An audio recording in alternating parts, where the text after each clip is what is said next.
So in the last section, we put all the clips together, and now we're gonna be putting some or changing some of the parameters of the clip. So we're not really doing anything with the audio, so I'll just put it down. So let's say if we select this drone shot, and as soon as we select it, then we go on the right hand side and then you click on inspector. And once you click on the inspector, there are a lot of parameters that you can change in this specific clip. So if I say zoom in, and a lot of them are really straightforward. So you go zoom in, zoom out. You can change the parameters like x-axis and the y-axis like so. And if I did something, and you can also rotate it, and if I did something wrong and if I want to reset it, for example, if I just want to reset the rotation, then I just click here, the reset button. But if you wanted to reset everything, then you click here and everything would be back as how it was initially. Pitch, you can do like this. Yaw, you can also change like this. All of these things we would be doing in the upcoming section. And then flip, you can flip the video horizontally, and this you can flip the video vertically, but I would just reset it again. AI Smart Reframe, this is just for the studio version, and I can show you how this can be handy. So let's say if I go on the settings here, if I do use vertical resolution. So here, if you see this video, my main subject is here in this corner. Is it not? Right? But if I do AI Smart Reframe, the AI should be capable of bringing my subject back in the center. So let's see. Now, if I play this video, you can see DaVinci brought this back in the center. We can do the same for here. Let's do reframe, and then the just of the coast of the subject is in the center. Why we would reset them again? So what happens is that the DaVinci is basically changing the position of the Y and the X axis of wherever the subject lies. So I would just reset it and go back to the horizontal resolution. So this is an AI feature. Cropping. This is really interesting. So say for example, if we are on this clip, if you go crop left, you can crop left, you go crop right, you can crop right, top, bottom, it's really straightforward. And if we have cropped like that, you can also sort of manipulate the edges of the crop, and so you can change the softness. We can reset it like this. Dynamic zoom is, you can just turn it on and just off the coast of the Netherlands. It kind of zooms in by itself. So this is a zoomed in image. Just off the coast of the Netherlands. And then it zooms out. So dynamic zoom is quite straightforward. Composite mode. Composite is also really interesting because what happens now? Let's put this clip, right? So right now we have this clip here and the clip is underneath this, but we are just seeing this clip, right? But if we change the opacity, so then the clip on the top, it becomes a little bit lighter. And if it's 100%, you don't see it. But there are different modes of composite mode. So let's do a really cool thing. So I would just leave it like so. And then what are we going to do? We go in master, then we go to overlays. Do you see overlays? Yeah, we go overlay. And I would maybe click on this one. So this, and I would just click, bring it down here, right? So you have all of this, okay? Don't worry. So you should go in the overlays and then you have this. So now, I'll just mute the video because it's a bit annoying. So now if I go here, you can see that I want this to be on top of the other clip, but I also want the other clip to show. So if you bring down the opacity, then the whole image goes like this. I will just change the setting here. So what we can do is we go to opacity. This I use it all the time. If I have to put any overlays in between two videos, I use it all the time. So you go composite mode, you scroll all the way down and then you go screen. And now you see how cool it looks. You see, and I have tons of overlays that what I've given it to you. If I go here for power bends, if I just increase this up, We have overlays, and I have so many overlays that you can put, and they are quite long, so you can just choose what portion of this overlay you want on top of your videos. And what you need to do, you just bring it on top of in between two video clips, and then just composite mode, you change it from normal to screen, and then the video looks beautiful. So this is the kind of transition a lot of people also use in their videos, especially on the reels and the short form format videos. So that's really interesting. Speed change is not really handy. Stabilization is really cool. So if we see, say, this clip, right? I would just bring this clip here. So if you want to make a duplicate of one clip, what you need to do, you press Alt or Option, and then you click on the clip and bring it here. Because I don't want to disturb this sequence, but I still want to show you the stabilization method or stabilization setting, which is really cool. So I just pressed Alt, or I can show again, Option or Alt, click on this and just drag it here. And that would create a duplicate. So I just zoom in. I'm gonna increase the length of this. And you can see that this video is like a little bit shaky. You can see it's a little bit shaky. So what we're going to be doing, stabilization, you go stabilize, and then it kind of crops everything in. And now if you go full screen, so how do you go full screen? You press P. So I press, oh wait, let's go in the beginning, press P. See now how smooth it looks. Without stabilization, you can see it's a bit shaky,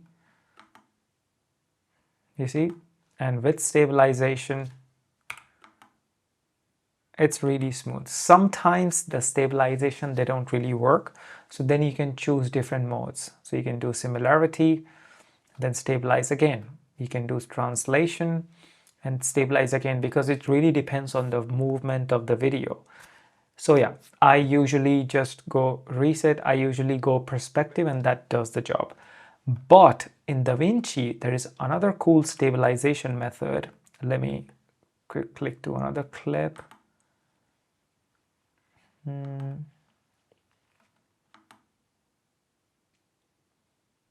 Maybe this one. Okay, so in this clip you are seeing, if I go full screen, you can see that this is a handheld clip, right? You can see some movements. Okay, but I'll just copy it here as well, make it a little bit longer. But you can almost make this clip look like it was a tripod shot. How do you do that? You go to camera lock, so that would try to lock the axis, and then stabilize. DaVinci would crop in a little bit. Let's go full screen, and now let's play. You see how cool it is. A lot of times I take those handheld shots, and sometimes you can see the little bit of movement, but I want it to look like a tripod shot. So I just press camera lock and I do stabilize. But this is only applicable if the footage is not that shaky. If it's crazy shake, then it wouldn't work. I think it can also work with this video. You see there's a bit of shake. I do camera lock, stabilize, and now almost looks like it's a static shot. Of course, if I disable stabilization, you can see that it's kind of cropping in a little bit. But that's the thing with stabilization, it crops in and then kind of tries to make the whole video stable. Lens correction, yeah, if you have some sort of lens distortion, then it's useful. It's not really useful now. Retime and scaling. This is really handy. So for example, if we had a 60 frames per second video clip, which I don't have it now. So I have found a 60 frames per second video. This is also with you. So how do you know it's 60 frames per second? So I just click on the video, you go to file here, and there you can see that it's 59.940. That's 60 frames per second. So I don't want to go all over the place, but in the inspector panel, we are until here, okay? Now what we're going to be doing is this clip, you can see it is 60 frames per second. But here, if I play this, it is also playing in 60 frames per second. So what we need to do is that, as most of you know, if you have a 60 frames per second clip or 50 frames per second clip or 120 frames per second clip, you can convert that clip into a 24 frames per second clip, and that clip would be a slow motion. How do you do that in a good way? You go to clip attributes, you go to video, and then your video frame rate, you convert it to 24, which is the frame rates of our timeline. And then if you play back here already, let's say we want the clip here, now it's in a little bit of slow motion. So that's how you slow videos down and bring it here. So that was generally a way to show you the slow motion. But let's take this clip. I'll just bring it here. So this clip, as you can see, it's already in slow motion, right? But what if I want to slow it further? This is something really cool in DaVinci, and I use it all the time. If I have to reduce the speed down, because if I go clip attributes, it's already in 23.976. You cannot really slow it down because you cannot really play a video which is already slower than the frame rates of the DaVinci, of the project. So what we need to do, you go right click, you go change clip speed, and then you can slow it down from here. So let's say we want to do 50. So we are reducing it. It was already slow motion, but we want to reduce the speed even half. And let's play it in full screen. So now you can see the video is a little bit choppy. It's like a little bit jarring. It's not really smooth. And this is something what DaVinci has introduced really cool. So if you go to retime and scaling, and this is of course in the free version as well, which is amazing. So if you go to retime scaling, you go here, retime process, you go optical flow, and then motion estimation. You can either do enhance faster or enhance better. I would do enhance better because then the quality of the slow motion is really good. And now if I play it, now all the jarring is gone, and the video, it's getting stuck because it's not really playing here at 24 frames per second. You see, the video is getting stuck because it's a bit heavy on DaVinci because we have to enhance better. Let's do enhance faster and see. The video is still getting stuck, but we're gonna take care of that, of the stuck video. But if we export it, then the video plays back really smooth. So what this is actually doing, retime scaling, is that it kind of takes care of the jarring motion. For example, if we change the speed to even say 20%, if we just reset it, and now if we see the video, you can see the video is a bit choppy, right? So now if we go optical flow here, and then let's go standard faster, and let's see how that looks. So you see, it kind of takes care of the choppiness, the jarring motion. That is really cool in DaVinci. But of course, this I'm showing you in the standard faster format just for the sake of this video. But every time before exporting, you should do enhance better. So then you get the best slow motion out of DaVinci.